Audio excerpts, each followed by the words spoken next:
पुणे पोलिसांनी देशी दारू विक्रीच्या ठिकाणी छापेमारी केली। घरातून देशी दारूच्या विक्रीचा धंदा सुरू होता। याची माहिती पोलिसांना मिळताच कोंढवा भागातील पोलिसांनी घरावर छापा टाकला आणि यावेळेस 1 कोटी रुपयांपेक्षाही अधिकची रोकड पोलिसांच्या हाती लागलेली आहे। पोलिसांनी 2 जणांना ताब्यात घेतलं असून पुढील तपास सुरू झाला आहे।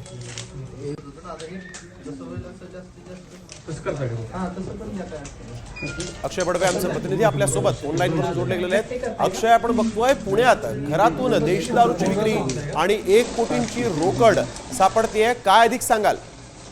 निश्चितपणे पुण्यातील कोंढवा पोलिसांनी दुपारी एका घरावर छापेमारी केली होती आणि त्या ठिकाणी देशी दारू विक्रीचा एक व्यवसाय चालल्याचं पोलिसांना निदर्शनास आल्यानंतर पोलिसांनी त्या ठिकाणी हे मोठं रॅकेट जे आहे ते उघडकीस आणलेलं आहे आणि दुपारपासून ही कारवाई जी आहे ती अजूनही सुरू आहे। ज्यामध्ये आपण जर व्हिडिओच्या माध्यमातून पाहिलं तर 200-500च्या अशा मोठ्या नोटांचं जे बंडल आहे ते मोजता आता पोलिसांची सुद्धा नाकेनऊ आली आहे। त्यामुळे आता नेमकं या ठिकाणी असलेल्या नेमकं गबाड किती आहे याचा शोध जो आहे तो पोलिसांकडून सुरू आहे आणि 2 जणांना ताब्यात सुद्धा घेतलेला आहे। बिलकुल, धन्यवाद अक्षय, आपण दिलेल्या सविस्तर माहितीसाठी।